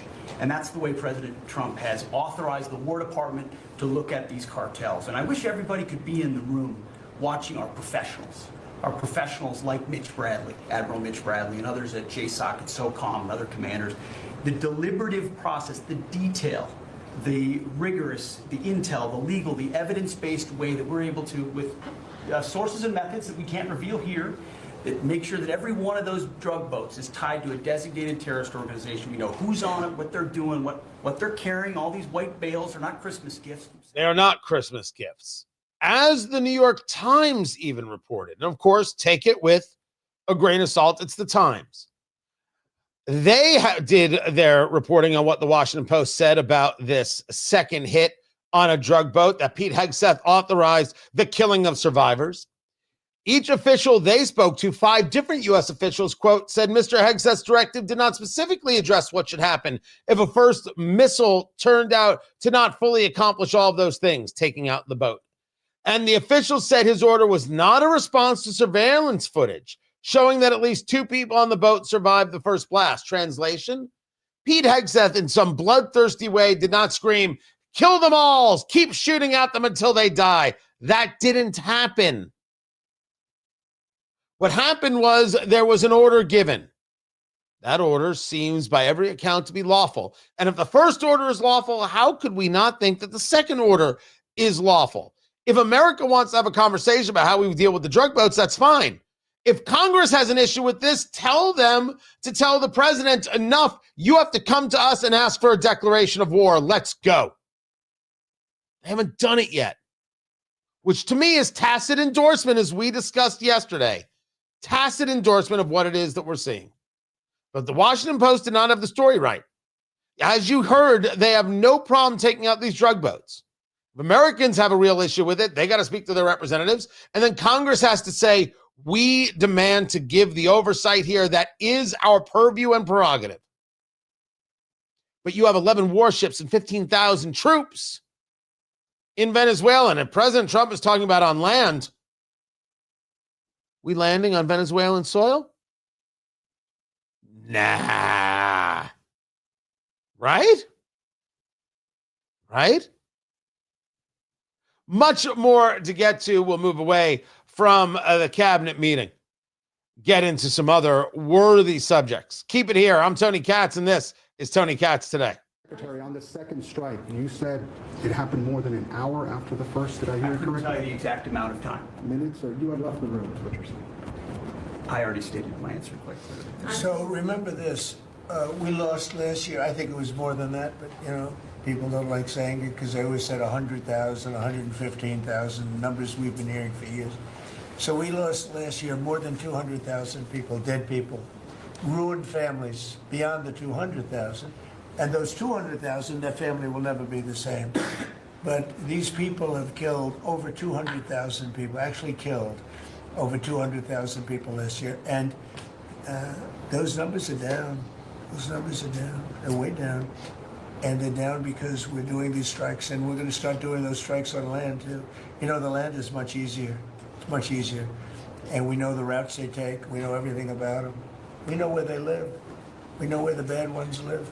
And we're going to start that very soon too. Mr. President, thank you so much. Mr. President. And you know what? When we start that, we're going to drive those numbers down so low.